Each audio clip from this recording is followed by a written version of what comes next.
Get started. Good morning, everybody. I Morning. am Mia Walsh, and I am your president of PCA Potomac. Thank you so much for joining me for our December open board meeting, our last one of 2020, followed immediately by our annual membership meeting and elections. So I all welcome you to this Zoom. I'm sorry that we can't be in person, and I do look forward to the time where we can all be together again. And cheers and good morning to you all. I'd like to point out that in the agenda that was sent out, we do have some PCA Potomac logo face masks still available. If you would like to order them, the link is in the agenda that was sent out, and we will definitely mail them out. I did get an order yesterday from someone who got the link from the agenda, so please know Glenn just demonstrated that for us by modeling, so thank you. You got his too. We do have a handful of those left. I'd like to also acknowledge all of the changes in leadership that we have this year.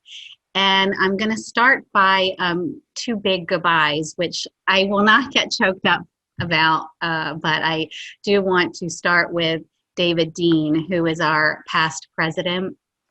David will be rolling off the exec committee this year after a very long dedicated contribution to PCA Potomac. You can see David. I don't know where he is on your screen, but I see him. David has become an incredible friend to me, a consigliere. I call him constantly for advice. He does do our tax returns for PCA Potomac. So I'm not going to let him get too far away, but if you all know David, he is a temperament that is calm and soothing.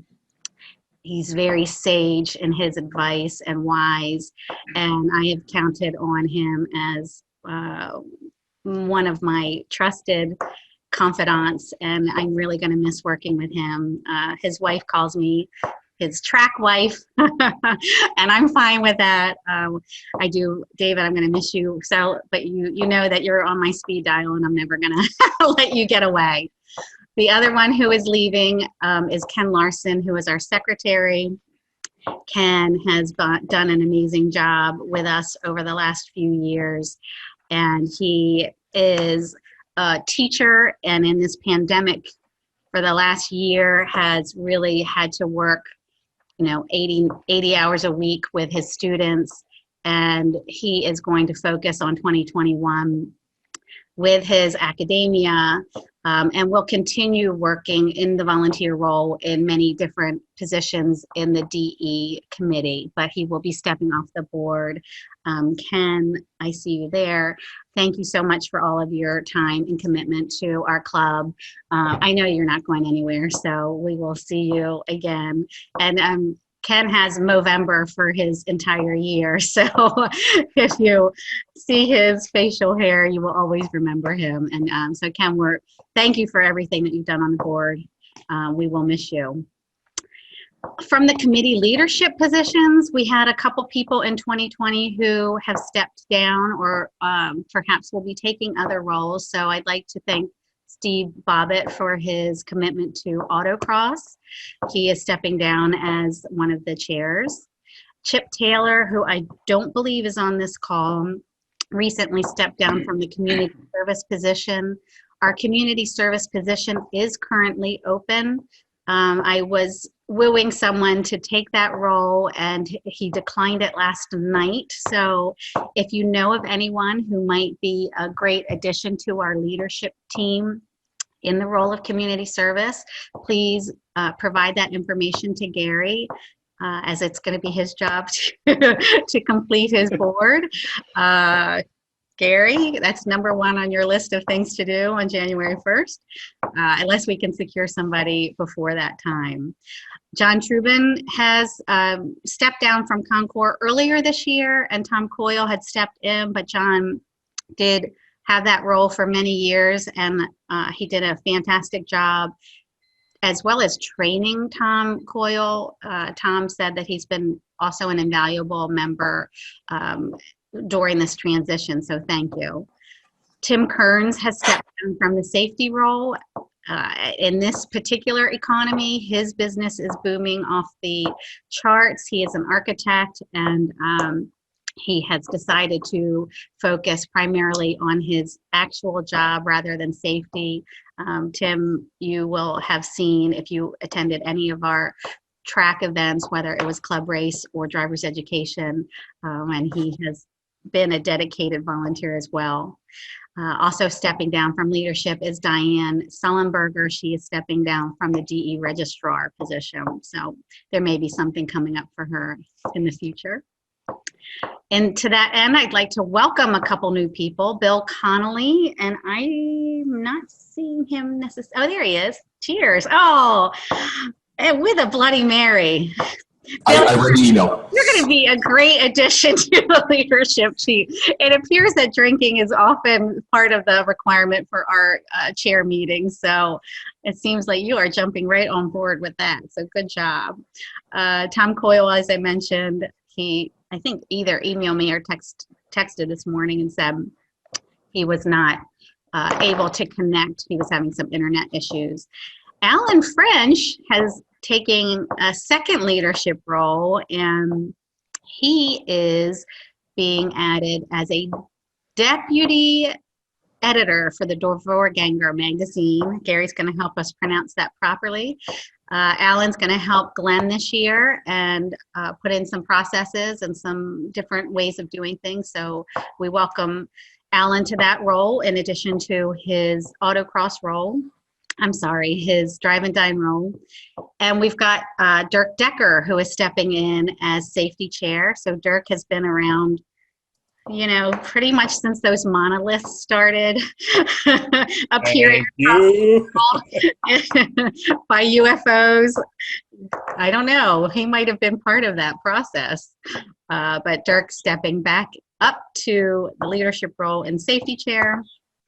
We've got two people who have kind of been looming this year without able to move forward with our new initiatives. Our Jeff Sander with the Teen Rack Driver's School for the Tire Rack Teen Driving School, as well as Colleen Reiki for the Women's High Performance Driving Clinic. We've got Henrik and David Evans, who are being added to the registrar team. I guess with Diane leaving, they needed two people to replace her. But Henrik and David kind of started in the fall this year, shadowing, and actually I think they may have been in charge of the last driver's education event. So we welcome those two. We added Sean Reiki this year as one of the 3 chief instructors, and he's been an amazing addition to the team, as Steve and Don can attest. And I think finally, and Lord hope I didn't miss anybody, but we had Mark Salvador, who started as in the tech role as well as in the stored role for the driver's education committee. So thank you to all those changes in leadership for 2020. You know, we are a volunteer organization, and we cannot do any of this. We can't do any of this work without all of the members who take these leadership volunteer roles. Okay, so thank you to that end. I would like to— You're on mute, Gary. Is Gary trying to say something? No. Yeah, perhaps you might know this, but Steve Bobbitt is actually at my house, and I'm getting personal lessons on how to Zoom. So I'm going to be the best Zoomer next year. Okay, great. Lifetime membership achievement. So our historian reached out to me a few weeks ago and made me aware that I do know this. I don't really every month check our membership logs, but we have a member, John Grady, who joined in 1956. That's a long time ago. We actually have one member who joined prior to that in 1955 named Max Bunnell. And Max has been recognized by PCA National as a lifetime member. Excuse me, that was Max Bunnell, and he Bunnell. died 3 years ago. He died a few years ago. Yes, he died 3 years ago, and they haven't taken him off the rolls yet. Oh, thank you, Max, for being a member. So I guess that John is that now our longest living member. The executive committee this week voted to pay for his membership from now until he joins Max. And it is not an awarded lifetime achievement or lifetime membership from PCA National, but we are recognizing him in that manner by PCA Potomac. So George is going to reach out to him. He's spoken to him numerous times, but a teeny bit about John Grady is that, again, he joined in 1956. He was on the border of joining in 1955, but his application didn't go through until 1956. So he's not considered a charter member of PCA. He was our treasurer in 1958 and was a huge rally participant and winner. And he won the Sportsmanship Award as well back in those days. And for those of you who aren't familiar, our historians did a Herculean effort and scanned every single Ganger magazine that we have back in from the 1950s on. They are available in the password protected area of the website, and I know Ron Flax did also. That was a Herculean effort to get it all posted up there in a beautiful manner. If you Now that we're kind of back in lockdown again, not that we ever weren't, but when you're sitting home over the holidays, log in, give yourself an hour and check it out. They're really very interesting when you go back and look at the old Gangers on the website. And just a final announcement, I just wanted to thank all of our current board members and leadership for an amazing run this year. Whoever would have thought that we would have had such a challenge, but more than any other region, our region stepped up to the plate and did an incredible job ensuring the safety of our participants and drivers and holding events in a year where many other regions just kind of threw their hands up and gave up. The amount of work that it took them to do this, I can't even, if I tried to even account for the numbers, I don't think that I would be able to. It's mind-boggling. But I personally wanted to thank each and every volunteer who made our events. I think there were 46. Some of those were virtual, but many in person. We could not have done it without efforts across the board in every single program. So can we all just give everybody a big round of applause, because it really was something that is absolutely unbelievable. So thank you. Okay, so that was all for me. I am now off to Stefan. Corrali is our treasurer, and he is going to take the lead for this next section. I do have the reports, so when Stefan is ready for me to show them, I can do that.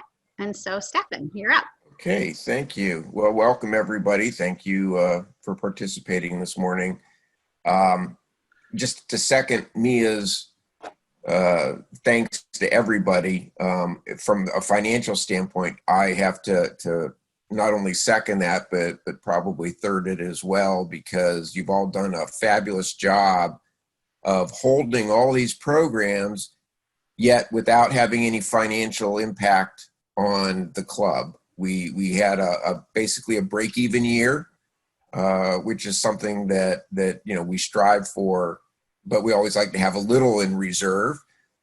We not only managed to have a break-even year, but we actually added to our reserves for the year, including making some substantial community service donations, because as you know, many of the charities that we support, we weren't able to do what we normally do with charity laps and collecting money for those charities, and they were struggling even more. We couldn't have our Stafford Junction event where, we have all the kids come out and see everything and get time on the track and get some of those charity laps in. And they really, having driven and been a mentor for some of those kids, they really do appreciate it. It's something that they don't get to do on a daily basis, for sure. We should all remember how lucky we are that we do get to play with our nice toys. So going there, I'd like to step right into the profit and loss statement, if you would, Mia.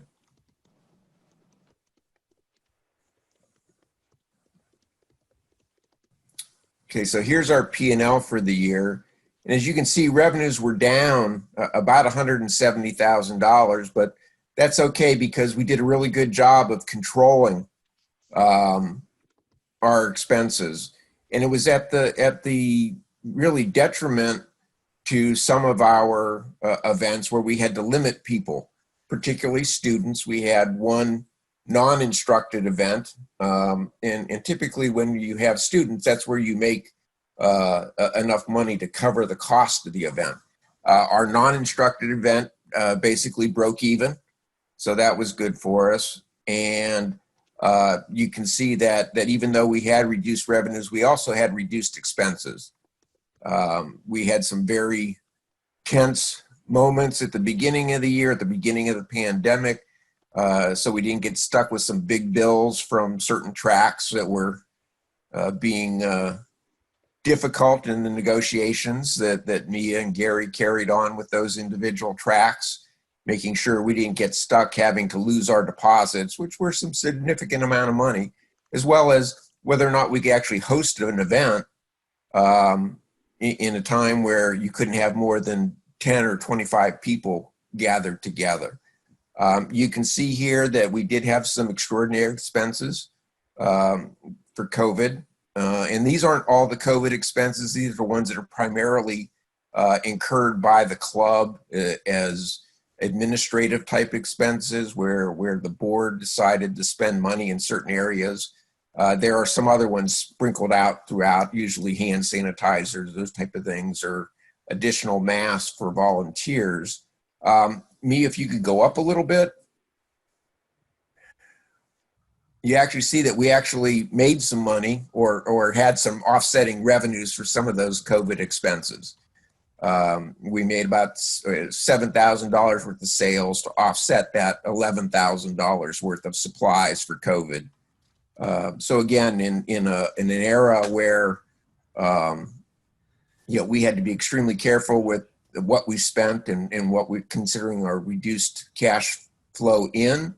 I got to give all the chairs from all the different committees a real pat on the back because you did a really good job of it. And it made my job easier and that I wasn't having to monitor it on a day-to-day basis to make sure that we weren't in a situation where the club was going to be in a financial hardship.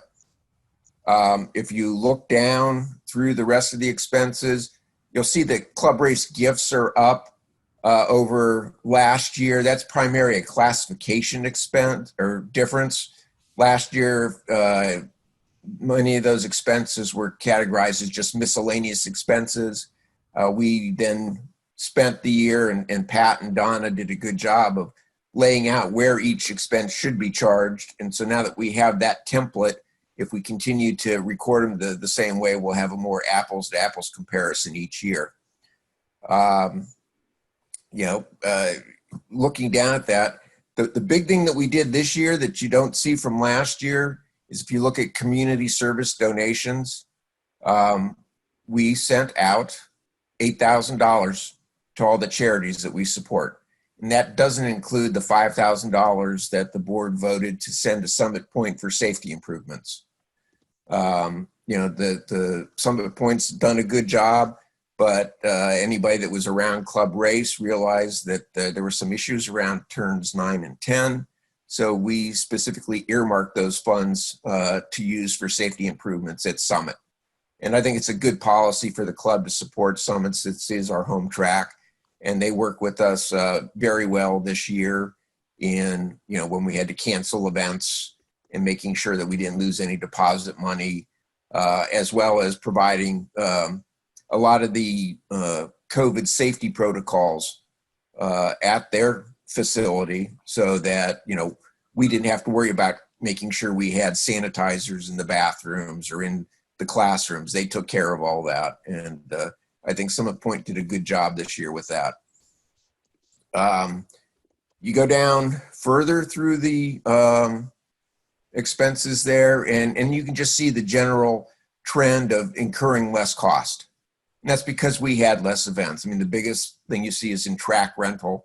That was $80,000 less than it was the prior year, mainly because we didn't go to Watkins Glen.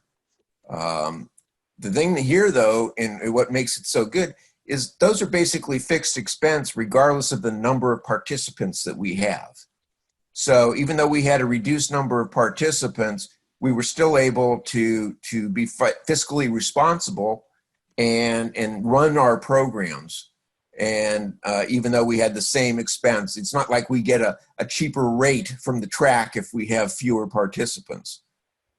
So even though we made, I'll say, less per participant, or our expenses were more per participant at this time, we did a good job of managing that. And the DE committee needs to be really, congratulated on their fiscal management, I think.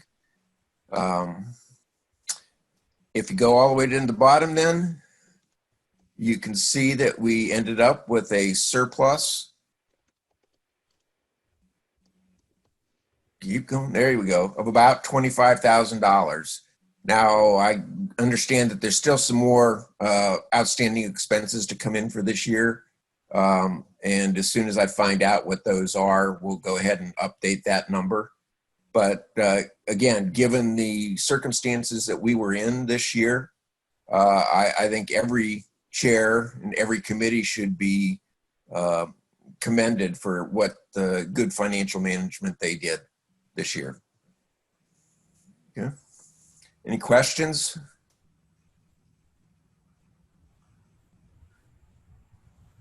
Okay. You want to pull up the balance sheet really quickly. I mean, the balance sheet just gives you a snapshot picture of where the club is right now. The biggest and most important thing on here is our cash position. As you can see that our cash position year over year, we've actually added $10,000 to our reserves at this point. Now, depending on how many additional expenses come in for the year, that may change a little bit. But basically, we are in the same cash position as we were last year, which, again, as I say, given our circumstances this year is just really impressive. And all of the different committees need to be, thanked for doing a good job with that. That's basically all I have, Mia. Okay, thank you. Does anyone have any questions for Stefan? Okay, hearing none, then I will stop this sharing and I will move on to our September open board minutes. So Ken, as I have mentioned, is really working very, very hard as an educator. Those September minutes have not yet been posted to the website. So at our next open board meeting, we will, as a membership, review and approve both of those. Ken, would you like to add anything to that at this moment?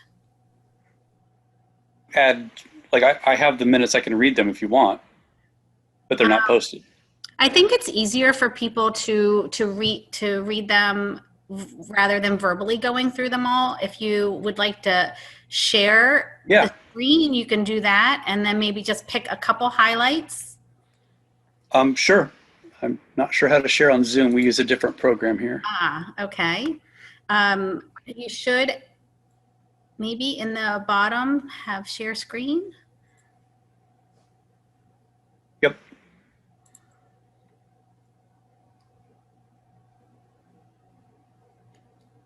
There it is.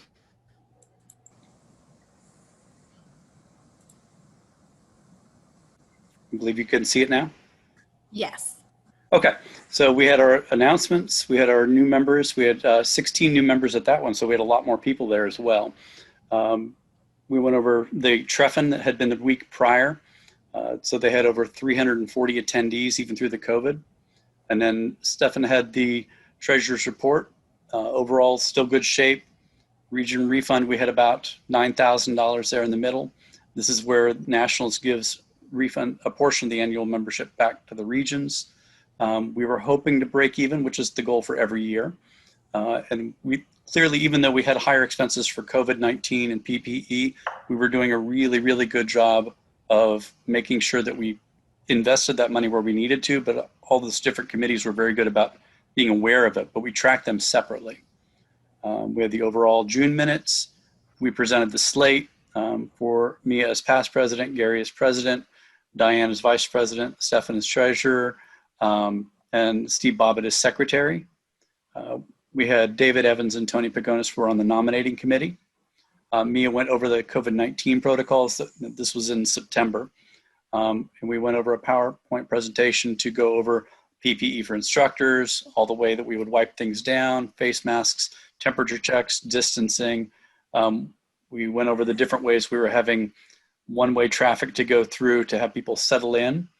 And it was an enormous amount of work from all these different committees. The program chairs at the time, Steve said that they had, at the time, had one event in June. They just had Porsche Fest. They ended up having 2 more to be had in September and October. Normally there's 7. Club race was just about 2 weeks away when we had this. So they were going to have 155 sprint racers. They did, is this right after? So the only essential crew and volunteers, so there were no guests and no people who were just there to watch, no limited. So other changes, they had a roaming beverage cart after the track was cold rather than a large gathering of people at a tent. And then they had raised $38,000 for the Aaron Levitas Foundation with the silent auction. One racer put up $10,000 to match donations. Last year they made $30,000 the year prior. There were no community service events except for the club race. Apparently they are looking to have a area built that would be instead of the tents. Stafford Junction is doing pretty well. They did receive some monies. They're hoping to have the Kelsey Memorial Outdoor Educational Classroom. Concourse up through September had done Deutschmark had been canceled to be held next year. Gathering of the Faithful was at 2 silos. Over 100 cars showed up. And this is where they're doing their judging. I'll let them do more later on. Drive and Dine had gone through, I can't say enough about Drive and Dine for what they had to change. And they'll go more of those, but they'd gone over leading tours at the Treffin, many different volunteers. They'd had the Virginia Highlands. They'd already done the Gathering of the Faithful. They were being careful about their lunches. Many, many different events here. Bob and Susan talked about several different events. Over 300 instructors, over 250 students at that time. They'd had 5 of their 13 events had been canceled by September. Laura Pierce had done a tremendous amount on on-site registration. For DV, the club was reflecting everything, and in what we had in July and August, we didn't have any events with cars, so they had to make some changes for the year, and they adapted to that. George and Fred asked us to save evidence of what we've gone through for future retellings. Many new things are being saved and shared for the future. And then again, the PCA Potomac website, the password protected, has like almost all, if not all, the DV articles of the past. Ed shared at the time there was 4,052 total members with affiliates, including a variety of really nice Go Fast cars. We had a raffle with 20 new members, and we had a free membership badge for Randy Norwood and a $75 gift card. Rally only had the one event as of that time. They were rained out for the first time in 10 years.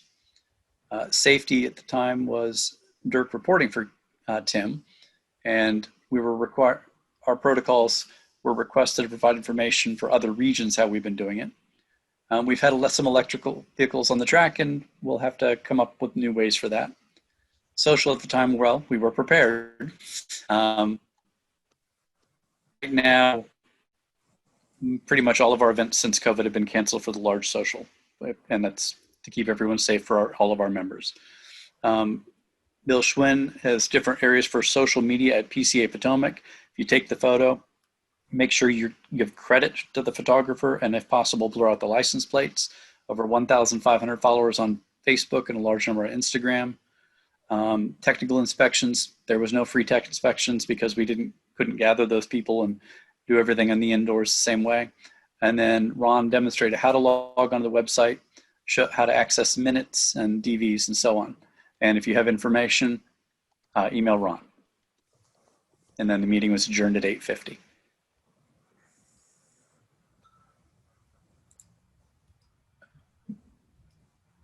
There we go. Thank you. I thought we did have a free tech inspection at autotherapy. Oh, yes, the one before everything closed down. Okay, does anyone have any questions on the minutes? Hearing none, if you would like to approve the minutes, please raise your hand. Yep. Yeah. Or say yep with a Scottish accent if your video's not on. Oh, there is. Oh, there's Dirk. I see Dirk. Yep, I got I it. see him now. I'm sorry. I do apologize for showing up. Okay, so we will approve those. Oh, thank you. Lou digitally raised his hand. Thank you. Okay, thank you. We're going to move on. Program chair updates. What's coming in 2021? They're going to be having a chair committee meeting with a chair meeting after this meeting to actually roll out the program for the 2021 year. But in the meantime, I would like to have our chairs give a brief 1 to 2 minute update for your programs of 2020 and 2021. And I'm going to start in alphabetical order with autocross. And then if you could please then introduce the next committee after that. If you don't have an agenda in front of you, I can help you with that. But I'll just keep myself muted and let you guys introduce the next one after you. So autocross. Good morning, everybody. We successfully had 4 events this past year. Our last one was in October, and I'll be collating all the results, putting together the championship results, and creating some awards for our award winners this season. So no major updates. Next year, Jeff Braun and Bill Conley will be taking over the reins. And they are planning on having a full season. There are one thing that they've got some plans for next year that are still in the works to improve the program and continue on with our COVID safety protocols and expand the program a bit more. I don't know if they want to say anything about that now or leave that for the next board meeting once they're finalized. Sure. Thanks, Steve. Really appreciate it. So yeah, I mean, basically what he said, we are looking at having a full season for next year, which is very exciting. Steve kind of really forged the way for how we can hold these events in a COVID environment last year. So I want to thank you very much for that, Steve, for getting the baseline set up for us. And from here, we're looking at ways to incorporate some of the features that we used to have, but in a COVID safe manner. So we've been, some of the categories, we've been investigating how we can bring coaching back into play in a socially distanced way. And then we have a couple other ideas of ways to give post-event instructions and coaching outside with people, spread out so that they can maintain safe distancing. And so we can get new members, new autocrossers interested in the sport and finding the improvement that everyone loves so much and always makes you want to come back and do another event. So we're very much looking forward to it. I would say anyone here in this meeting who has not tried autocross before, this year will be a good year to try it because we are going to try to really focus on new people. Since last year we had to kind of, dial it down a little bit because of COVID. So again, we're going to make sure safety is number one. That is the top priority. But beyond that, we're really going to try to focus on new people. So thank you very much. Look forward to meeting several of you in 2021. So Jeff, the only thing I'll go ahead and pile on, at the first event of this year when we couldn't get toilet paper anywhere, the award for FTD was one roll of toilet paper that somebody got to take home. So we have to have a little bit of fun in this COVID era. And with that in mind, passing it on to Club Race. Hello, hello. This is Pat Kaunitz, along with Donna Amico. I am your Club Race chair. She is your Club Race chair. We are coming up on the 2021 race. We've already started planning. In fact, I've been working on our race application on my other machine. The date will be September 17th, 18th, and 19th. It will be the 30th anniversary of club racing at Summit Point, so that's very exciting. It will also be my last year as chair, and then Donna will take over as chair. A few things that are going on in the off season here. We bought new flags. Our flag set was old, it was tired. I got a screaming deal Black Friday, and we have big, beautiful, giant racing flags. So that's, Dirk has already chimed in here. As far as from a safety perspective, we hope it will add another layer of safety. We're always trying to raise the bar on that as we go along. The other thing that we're doing in the off season is all of our racers that have raced in the last several years are going to get some goodies from us. Let's see if I can do it with my background. Some socks to keep them warm in the winter, and a nice postcard reminding them of the dates, and a nice little Aaron Levitas cling. Ed's going to tell me who are the new members on this call, and I'm also going to send them a little gift package too. Club Race, for any of those folks that are new on the call, Club Race is held across the U.S. in various different regions. It is amateur racing. You have to have a car that is equipped appropriately. You have to have obtain a PCA club racing license. And we host one of the races. And it is, 150 cars from basically all over the U.S. come with their drivers and crews and friends and family and whatever. And we have a good old time doing some amateur racing at Summit Point.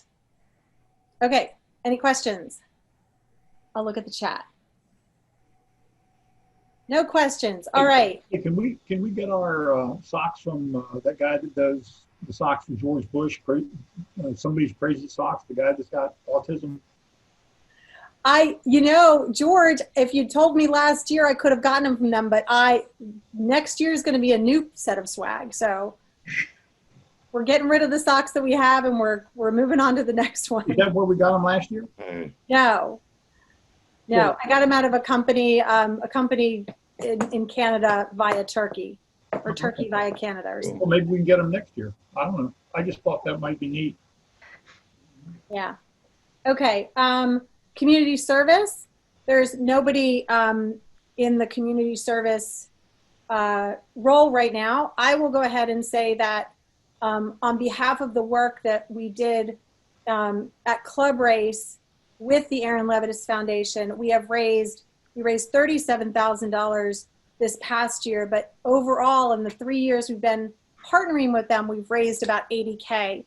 We're going to be submitting that work that that part of my team has done to National for the Service Award. So fingers crossed for us, because we kind of blew it out of the park raising money for them. I mean, 38,000 is an incredible number and a big part of their budget. So, so that's community service. I'm passing it on to Concours.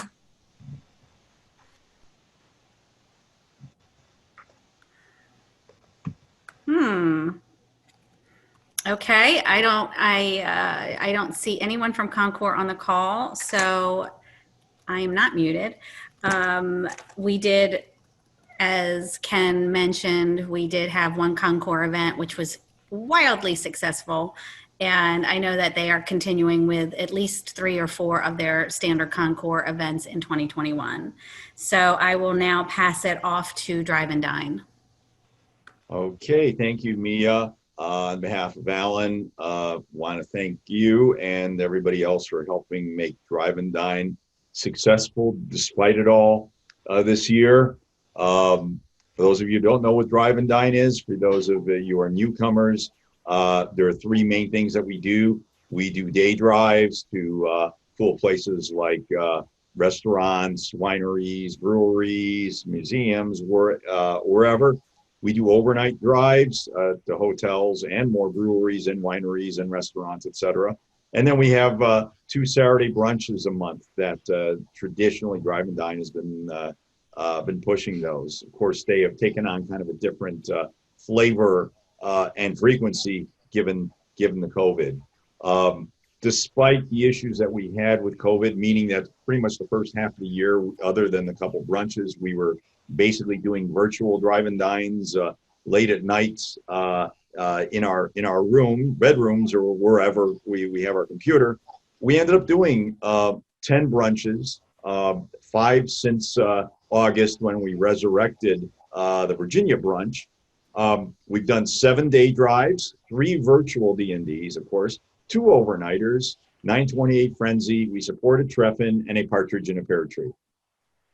How many people were able to participate with this shortened year? You'd be amazed. We had 373 people attending our events, not including the virtual D&Ds, not including the brunches, not including the Treffin. We had 40 plus volunteers, many of them for multiple events.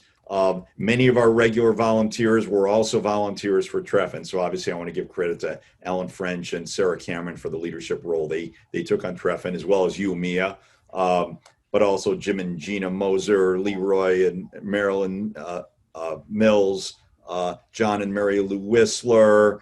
I am missing other people, so I apologize for missing other people. But we had 40 plus volunteers, and Ted and Sharon Whitehouse, because I remember that from Treffin.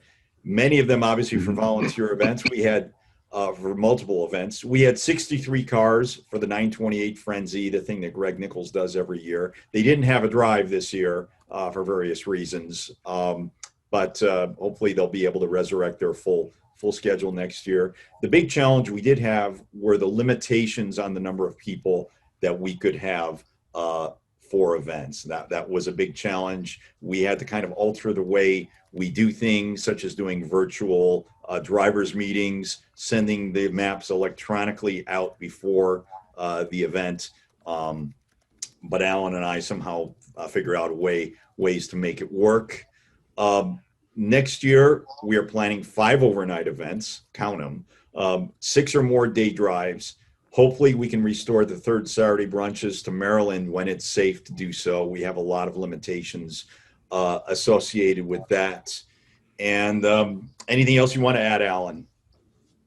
No, just to say we're going to also do, there are some things that won't necessarily be on the plan for next year, the published plan, but we'll let folks know a few weeks or a month in advance what's going on. Glenn and I talked about doing a sort of an impromptu Porsche and Pooch's event in the new year sometime. So for Porsche owners with their dogs, we'll go to the park somewhere and we'll have fun. So there'll be a number of kind of, ad hoc things that we'll try and add to the formal program as well. But we're hoping to get back to a fuller program next year to entertain even more people. So we're looking forward to that. So if we're done, we can hand over to George and Fred. You skipped driver ed. I apologize, Bob. No problem, Alan. That's okay. I've been forgotten. We've been forgotten before. Forget Bob. All right. Well, I'll just do like I always do and just grab it back and drag it this way. I'm Bob. Everybody knows that. Susan's on the call too. Hello, Susan. As Mia had said, first of all, it was an interesting year for driver ed. I do believe Potomac has managed, and we all know this, has pulled off a couple things that not many regions were able to do. But it did take an effort of a herd of Indians, and everybody knows, and the number of people that jump into DE as far as volunteers go, and Susan will say a little bit more about that in a minute. But I did want to just make sure people knew kind of how many people and events did get run through this year, and a little snapshot of what's going to happen next year. So we did get over 700 people, drivers and participants through the program this year. That's an awful lot of people considering we had 4 immediate events canceled in the beginning of the year.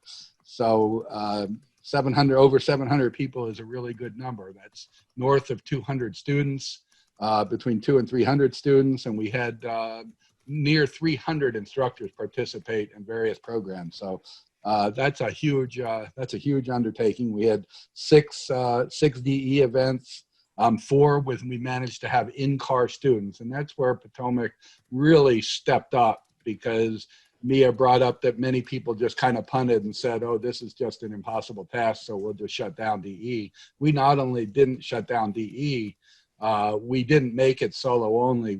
Our goal was to get as many students, instructed as possible. That's why we do this. And we managed to pull off 6 events, 4 of them with students. So that's a huge undertaking. We had six events counting clinics and instructor days canceled. So that was a pretty successful, real successful year from ours. And as Stefan said, we managed because of that to actually, due to some penny pinching and not giving our instructors lunches and everything we could do to keep the finances make a little bit of sense this year.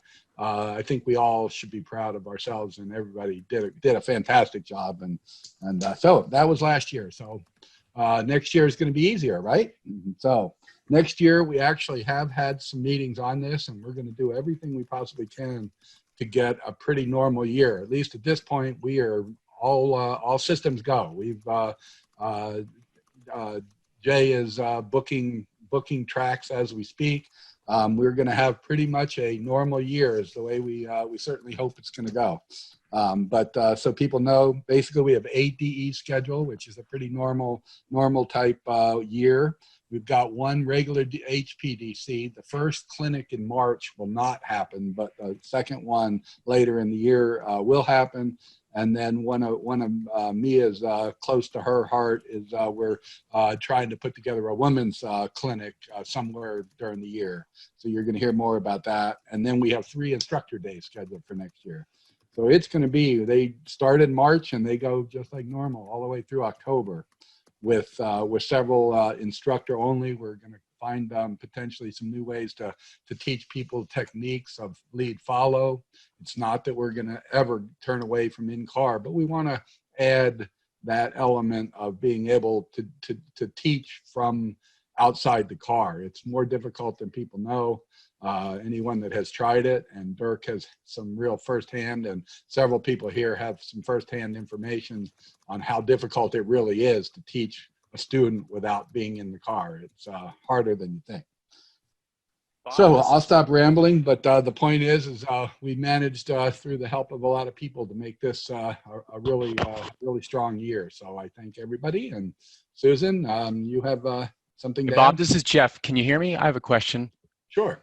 Yeah, so I'm leading up the teen driving school, and I didn't hear you mention that for setting up the tracks. That's going to be right. And why don't you say a little bit more about it? Do you have any ideas to times and dates or anything? Sure. So we've been, so Mia had actually already scoped out at one of the DEs last year, the autocross site at Summit Point that they've been using, where it has the skid pad and the big, large pavement area. So that's a site we like. We were looking at maybe in the spring, so going across Easter or spring break time, it looked like 20 March or 10 or 17 April would be good. That's all assuming we're clear on COVID, because that's the end of this summer and fall. They canceled the teen driving schools, the program did, but it looks like 20 March or 10 or 17 April would be great. Okay. Good Saturdays to do it on. Wonderful.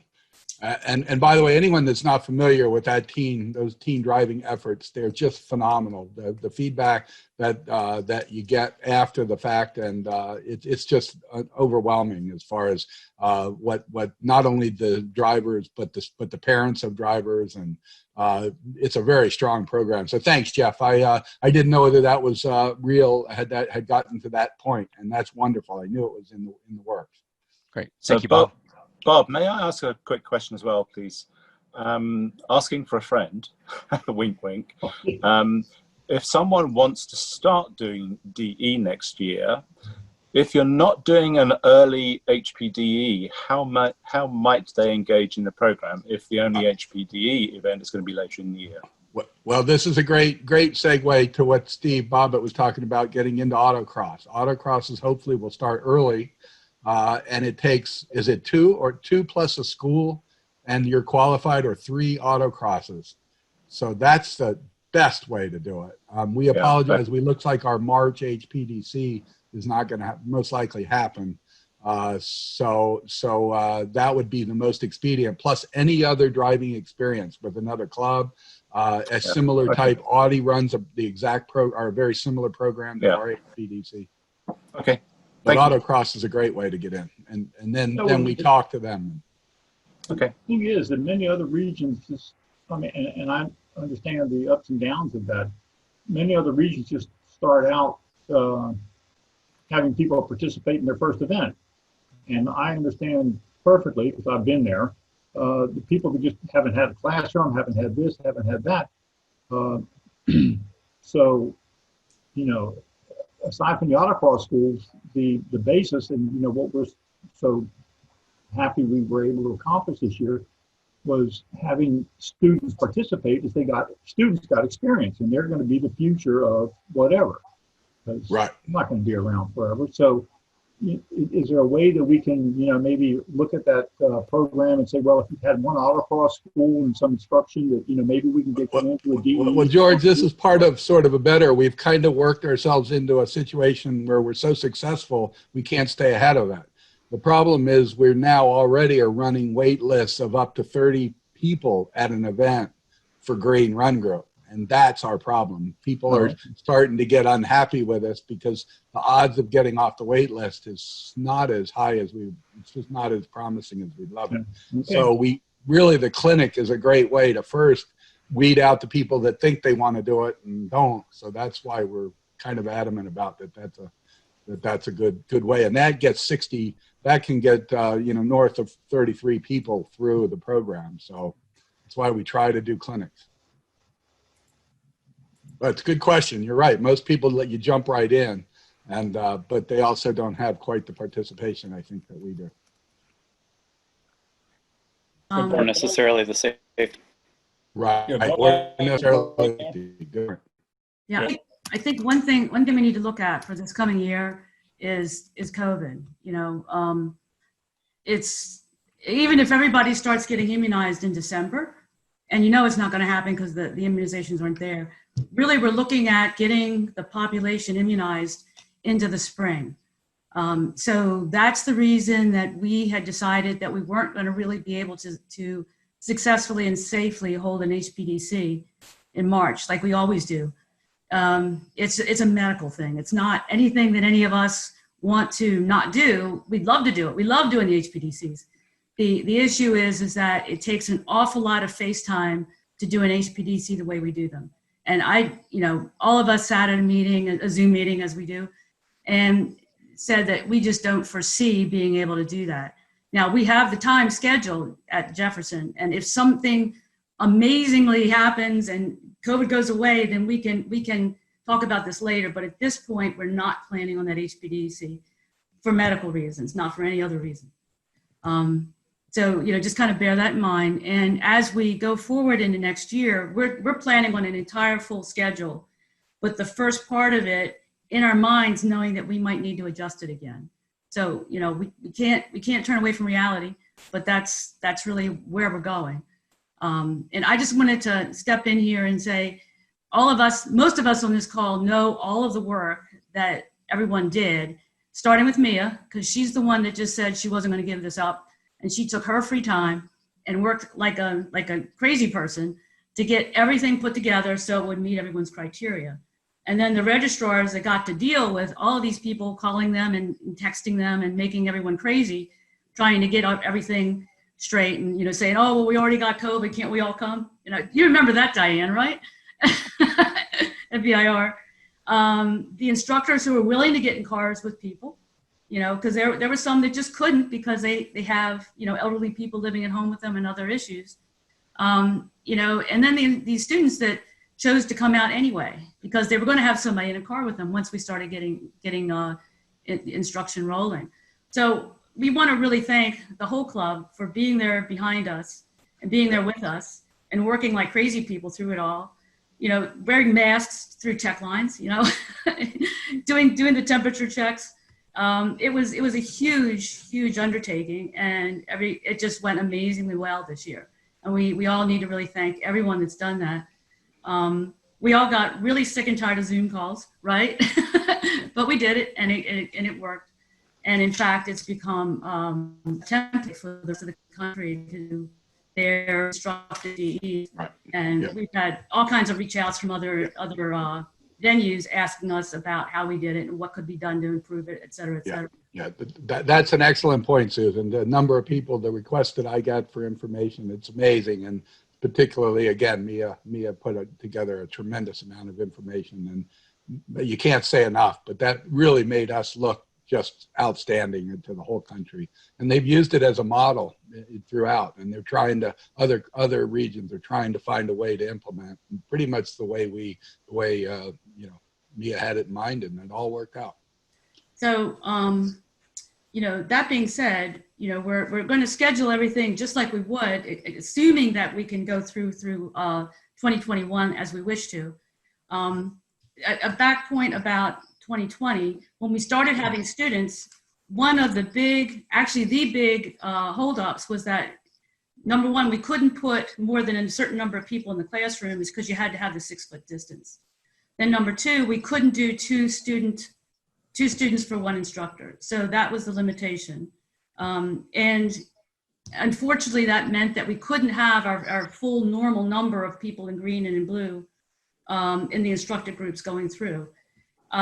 Next year, we'll have to see. It's all going to completely depend on what's going on with COVID. I'm hoping by the time we really get into our big time instructed events that we're going to be out of that quagmire, but who knows, so we'll just have to plan ahead and plan on doing it as good next year as we did this year, if not better. Now we will have a final planning meeting in January where we can fine tune all of the contracts and all the other bits and pieces we need to be able to open up the registration, which we would like to do as quickly as possible so people can plan ahead. So we'd like to get it open at the very end of January into the beginning of February. And we will try to have it done early enough so that the blasts that come out on Fridays can give you some warning so everybody that wants to sign up can get signed up. So kind of keep an eye on your blasts in January so that, because once we open up, especially the instructor groups will fill up very quickly. I think that's pretty much all I have. Anything that I've forgotten? We're coming up on the 2 minutes, Susan. You better hurry. I'm done.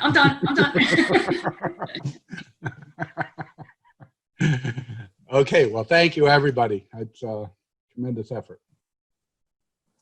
That's it. So we will go on to Dvorganger. Glenn, you there somewhere? Is Glenn? Glenn's there. Is Glenn on the call? I think I saw him there earlier. There's Glenn. I'm here. I just don't have the facility for using an electronic product because we're a print production. So I see Alan on the screen. So let me just talk about the most important thing that's happened to us this year, aside from being able to get through a year producing a magazine that is about club events in a year when there weren't that many club events.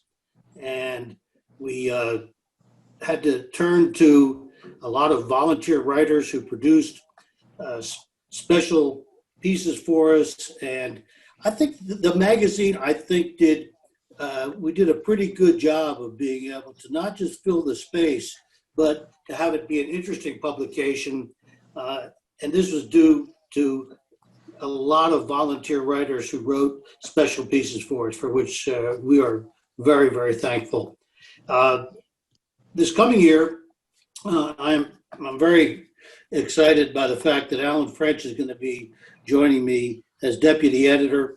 He's going to spend a good deal of time working with graphics, design, production, budget, advertising, and I'm going to continue to concentrate on content and dealing with our writers. We we are hopeful that this will be a year when we can report on events. And if not, we'll come up with stories to keep everyone's interest. Alan, would you like to say a couple of words about joining us and what you look forward to in this coming Ganger year? Sure, I'm excited. I know it means I'm going to be wearing 2 hats this year, but I'm excited to be able to contribute and support Glenn as we go into next year. We're planning to have a full year again, full 11-issue year. I think it's important to recognize that members really enjoy and look forward to receiving DV on the beginning of the month. We have a readership now exceeding 4,000. Which is wonderful. And when I look back through some of the work that George and Fred have been doing in archiving old DVs, we see, the membership figures back in 1962 when DV first started was 85. We're now up to over 4,000 readership. So, DV is growing with the membership, and there is more engagement that we're seeing with that too. I'm looking forward to a year where we can continue to report things that are coming up. So you'll see lots of club announcements and so on for events and important club announcements going forward. You'll also see stories on events, some local stories on people, their cars. We had some wonderful contributions this year from people like Scooter Altman, who was one of our space ISS crew and so on. We've had some other wonderful stories from folks talking about. I'm thinking of Sid Butler talking about his the way his son has grown and taken on the mantle of being a Porscheophile and so on. So we've had some wonderful stories this year, and I'm looking forward to being able to contribute to that next year. One thing I wanted to do, Glenn, quickly was in this month's DV, you may have seen a short article that I wrote on my Dakota trip. A week tomorrow, I'm actually doing a virtual version of that. So if you're interested in joining us Sunday morning, 10:30, grab a coffee or a Bloody Mary, whatever you want to do. Bill Schomburg and I, who did the Dakota trip, are going to be doing a live version, basically sharing photographs, video, and stories a little more in depth than we were able to do in DV this month. It's on Motorsport Reg. If you go to MS Reg, the event code is Dakota Quota. So if you want to join us, you'd be more than welcome. And that's all from me. So if there's nothing more, Glenn, I'll try and hand over correctly this time to George and Fred.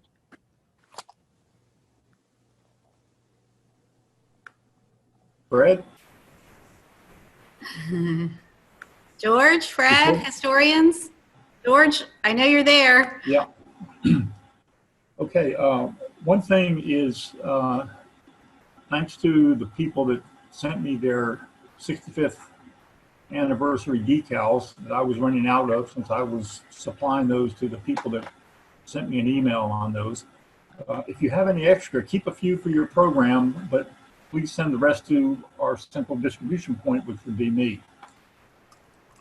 Second thing of a historical note, unfortunately, we lost our 1975 president, Phoebe Harper. As you remember, her husband passed away in February of this year, and she passed away in August. And I have already received what I think is most of the items from her estate that may be of interest to us, especially her overall parade trophy for 1972 when she won it all at the parade. And also she won the tech quiz, and we have that trophy also, which is kind of interesting.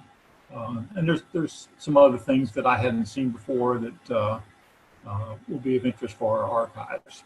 So unfortunately, I have to report that, but we're working on an article to put into Warganger probably in February or so, recognizing their accomplishments. Okay, is that all, George? That's all. All right. I can go on for hours, but nobody. We know that. You're supposed to pass the baton over to Ed Hahn of membership. Membership, yes. Hey everyone, Ed Hahn here. A very short report this time. We are PCA Potomac. Our membership is approximately the 75 miles centered on Washington. In actuality, Baltimore is in a different region, so we're somewhat offset to the southwest.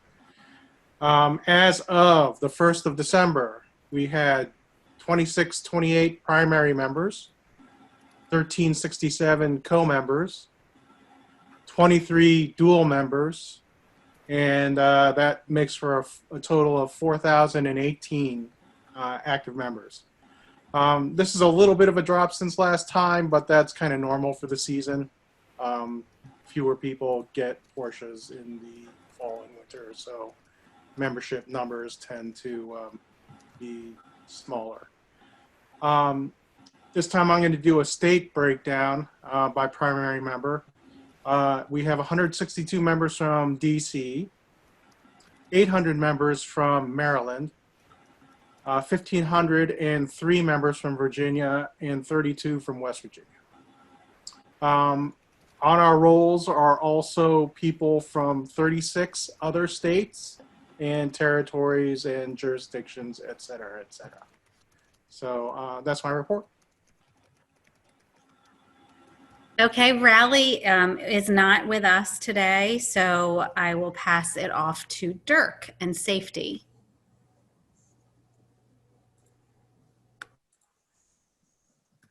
Unmute. Okay, can you hear me now? Hello? Yes. Yes, we can hear you now. Okay, thanks. Okay, a couple of things on safety, just taking over from Tim. I've been involved with it for a while anyway, but the helmets, the new helmets need to be out this year. 2010s are no longer usable for DE. I believe they might be usable for another year for autocross, but that's a different story. So 2015s will be good, and 2020s coming out for the 10 years. Just a reminder for chairs that any instance involving a vehicle, whatever, during an event that needs a waiver should be reported, and this is more for safety chairs, and include safety at PCA Potomac. Going on to Summit Point, Edwin Pardue, the general manager, and we've been in discussions with Mia has, and I have as well on the safety issue. We're looking more at turn 9 for experiences at the last DE there. We had some nasty instances there. We're looking at ways that we can at least soften the landings there. And then there are a few other places around the track we are working on. Safety for PCA Potomac does not include the club race. Club race is a separate entity done by National, so that's not really our purview there. On the previously mentioned electric vehicles, Summit Point has been using or have had electric vehicles on track for quite a while, and EV there will be fully experienced in handling EV necessities of that instance. The lead follow, we lost Dan as our primary member on national safety. Dan Daz has headed south and to the warmer climes, or slightly warmer climes in Carolinas. But we're still in contact. And on the national side, lead follow, that's been just mentioned a few minutes ago. National is getting its finalized plans for lead national lead follow down. So we should be able to participate in that, work on that this coming year. And that's all I have for safety. I don't have the schedule in front of me, but if you can pass on to the next, that'd be great. I don't think Asheville is that much warmer than here. Well, maybe not, but it's. Yeah, Dirk. Handing it off to the next group, Dirk. Yeah. Well, Donna had something there. Yeah, Dirk, I had a question about the helmets. I do not believe that PCA Club Racing is going to have the requirement for 2015 in the very beginning of the year. That generally phases in as the 2020 helmets become available. So is DE going to we're not usually ahead of when club racing requires it. Correct. As far as I know, the 2020 should be available. I don't have any updated information, but we will follow the club racing requirements as we always have on majority of safety. Definitely on the helmets, we will follow. If it's we get a buy for half a year or even a full year, then we will follow that. But right now, we are looking at 2015s for DEs will be expiring. And Yeah. we're, sorry, 2010s will be. 2010s will be, yeah, sometime during the year, very likely, yes. So, and there are some good deals on 2015s. And after 5 years, your helmet's probably pretty manky anyway. So a 5 year might be good enough. And pass on for next. I don't have a schedule in front of me. Okay, socials next. Jason is not on the call. And, you know, we talked about, we already have our picnic deposit was rolled over for fox hunt, I think something along those lines. I forget the name of it. We are actually researching ways to do our annual awards banquet. And one of the things that he is in contact with is a drive-in movie theater. So where everyone can be in their little pods in their own cars, but we still are able to present our awards and perhaps even play a fun movie that is car related thereafter. So he's been working with Benji's Drive-In on that. Other than that, again, we have to wait for COVID protocols and restrictions. So not much more to add on that one. We have social media, and Bill Schwinn is next on the list. And Bill, so I'll take it from here. Hi, good morning. Let's see, for Facebook, we now have 1,440 likes and 1,579 followers. We're on Twitter, we have 72 followers. And on Instagram, we have 749 followers. Please continue to send your event photos. We had quite a few towards the end of the season. Sent to the social media at PCAPotomac.org email. So when we post photos, we blur photos from DE and from autocross. We don't have to blur photos on license plates for other events, just DE and autocross. If you send it to me and you're not able to do it, I'll go ahead, I'll take care of blurring it for you and posting it on there as well. I'd like to also see if you guys have any holiday photos that you'd like to send to us, car themed or whatever. We are prohibited from PCA National due to copyright restrictions. We can't just pull out some of those cool photos that we posted in years past on there. So if you do have any holiday photos, Porsche related, please feel free to send them to us as well. And that's all I have. Thank you. Okay, so then we've got Bob Simmons and sponsorships next. Trying to unmute. So far on the sponsorship, at the beginning of the year, I was getting some emails about people wanting to sponsor PCA, mainly for the club race and also for DV. So I passed those off, did a virtual instruction to both Pat and club race and Glenn for DV, and tried to keep that going. Just lately, I met with virtual meet with Glenn and Alan about collaboration between the sponsorship and the DV. I did get a spreadsheet built up that has a cross-reference between the advertisers in DV and the club race sponsors, and we're going to try to work together. I got to send that over to you, Alan and Ben. I am sorry about that. I'll do that today to see what we can do to try to increase the revenue on the DV. I really wanted to go out to club race this year. Wasn't able to due to work commitments. Unfortunately, our business has really tripled from where I work due to COVID, especially for what I do. I wanted to go out and meet the actual sponsors that were out there face to face, since I really haven't been able to do that with most of them. So, and I'm really looking forward to this next year, hoping everybody gets immunized so I can get out there and start meeting them more so. So hopefully my work commitments will go down by then. This year, I would like to start doing outreach to existing sponsors and stuff like that. I had a great, thank you, Mia, calls on a conference call with how to PCA and dealerships and reaching out to them. I'd like to take some of that information and reach out to our other sponsors and just basically building up the relationship that couldn't be built up this year. That's it. And For tech inspections, that would be John, Mark, and Dave. All right. Hi, Dave. Here you Yes. go. This is David DiQualo. John and Mark are not on the call, but covering for the team. Most of the events we had for tech sessions were canceled in 2020 for COVID related. Going into 2021, we're just starting to lay out the tentative schedule for that, which we'll be going over in the planning meeting next. The big thing with the tech sessions is, we'll get everybody on the calendar. The shops usually have that nailed down by sometime in mid or late February. But we are subject to shop owners making a call shortly before the tech sessions on whether or not they're comfortable in holding the events because of the virus. So we did have, a couple of cancellations this past year that, were just solely driven by the shop as we got near it saying, hey, we don't feel we can safely host this. So hopefully when the vaccine's out, and I know as board members and things for PCA Potomac, we all have priority on the virus. So we should be in the first rounds of vaccination, but we can't rely on all the attendees to.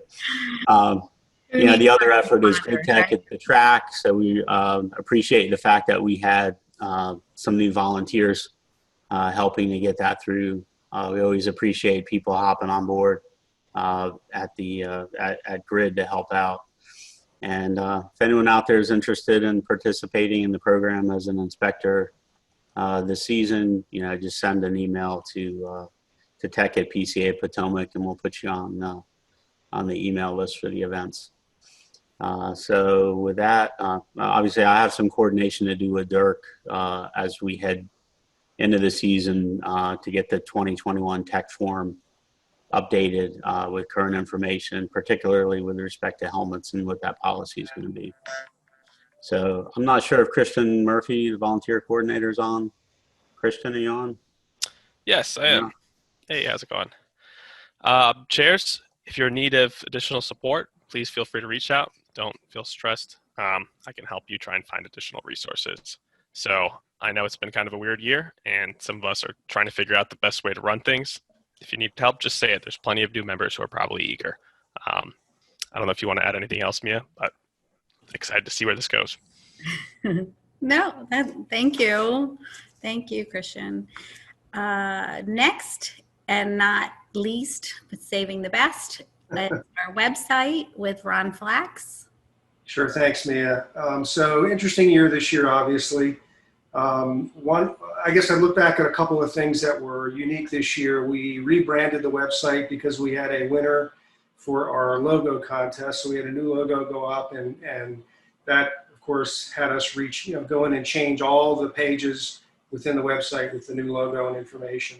The second big thing we did was we relaunched, I should say, the Goodie Store with the new logo and apparel and other items on the store. And as some of you have taken, and participated there and have bought items, I think we could probably do more.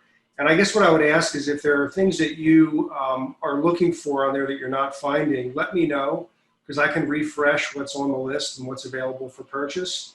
If you guys have ideas, just send them my way, and I'll see what I can do to get those things added.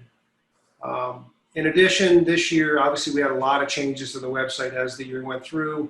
A lot of cancellations, a lot of schedules, shifting and changing on the fly, which is fine. I mean, that goes with the territory.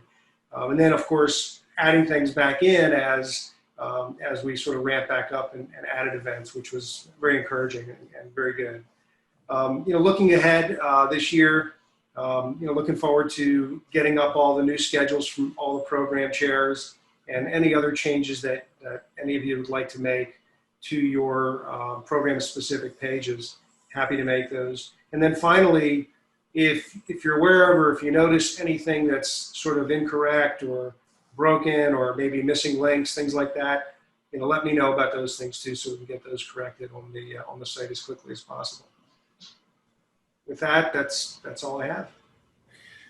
Okay, thank you so much. That is the conclusion of the program chair update part of the meeting. And we have an open forum for anyone, any member, anybody on the call who would like to make a comment or have a question or add something to this portion of the meeting. This is Kenny Kong. I'm one of your new members that joined last year. I just want to take a minute because, last year I remember this is before the pandemic hit. I was looking at a lot of the DE events, and I just want to tell you guys, thank you for putting it all together. I had a blast.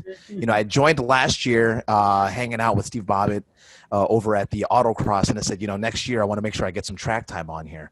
So I know that when the pandemic hit, it threw a lot of the plans off, but we were able to pull it off. I thought the in-car instruction was great, and for a new member walking in, getting a chance to spend some quality time on the track, meeting a lot of really, really awesome people, and then even getting a chance to participate. I mean, I got a chance to help out over at the club race. It was a nice experience across the board, and look, a lot of you guys know each other, right? I'm the FNG, the freaking new guy here, so I did want to share the perspective that as the freaking new guy walking in. It really is about the people, but just getting a chance to just get that full 360 experience in the middle of a pandemic. So kudos to you guys for putting that together, and just my perspective is just an awesome year. You guys gave me a lot to look forward to next year, so we'll do it again in 2021. Kenny, that was lovely. Thank you so much. We love you, Kenny. We love you, Kenny. Anyone else like to add anything? Yeah, I got something quick.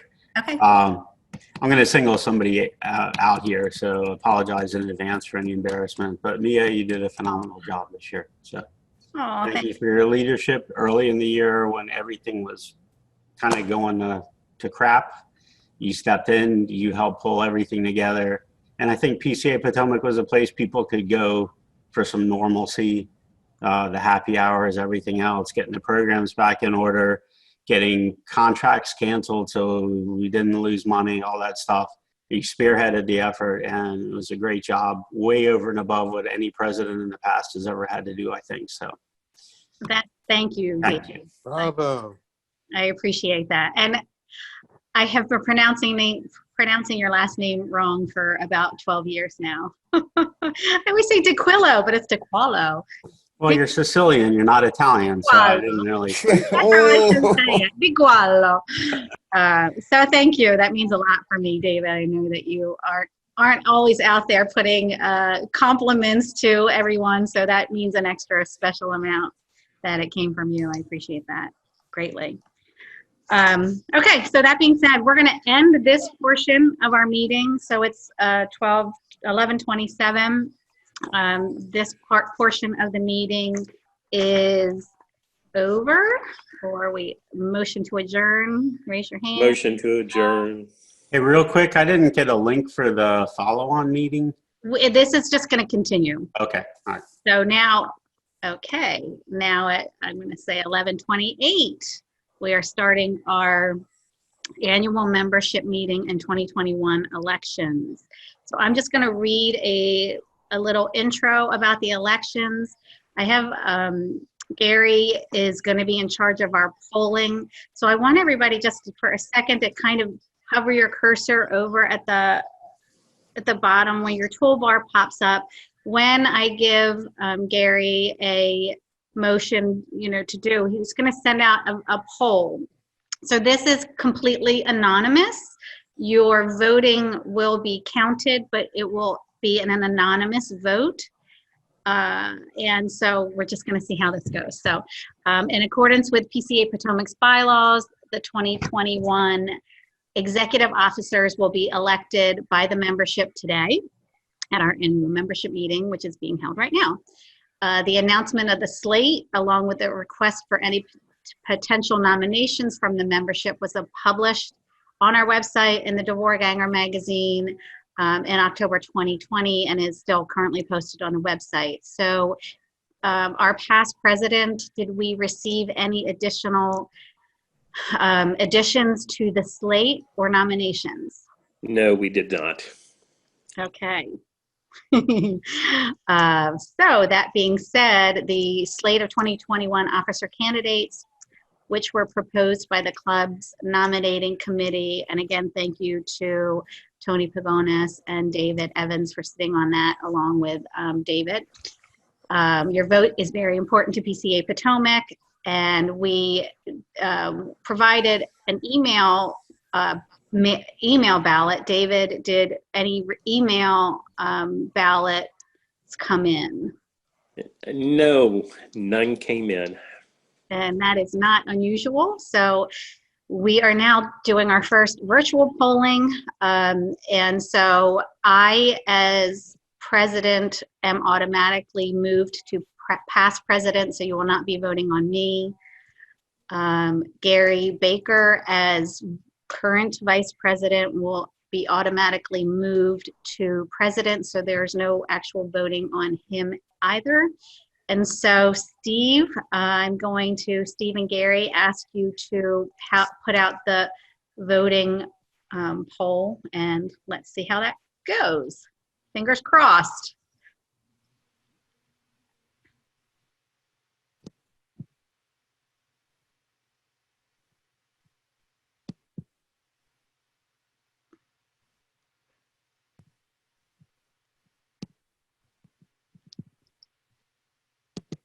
Hey, Mia, make sure everybody scrolls down.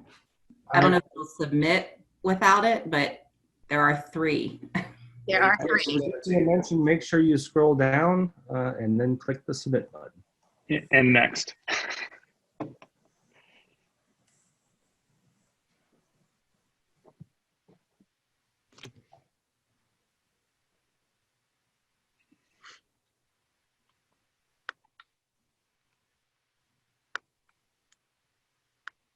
So we have 49 people on the call.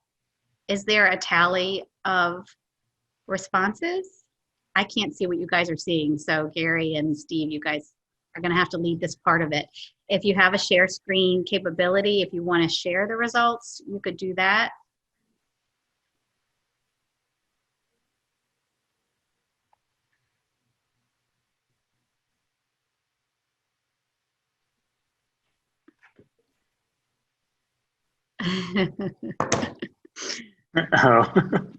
Anybody?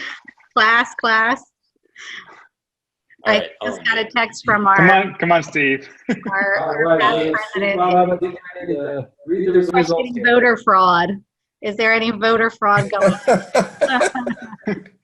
on? We've got 46. I voted 6 times. 46 votes for me, and I guess 2 did not vote. For Stefan, we've got 45 and 1 abstain. And then we've got, for Diane, 46 votes and 2 missing. Everybody loves Diane. Yep.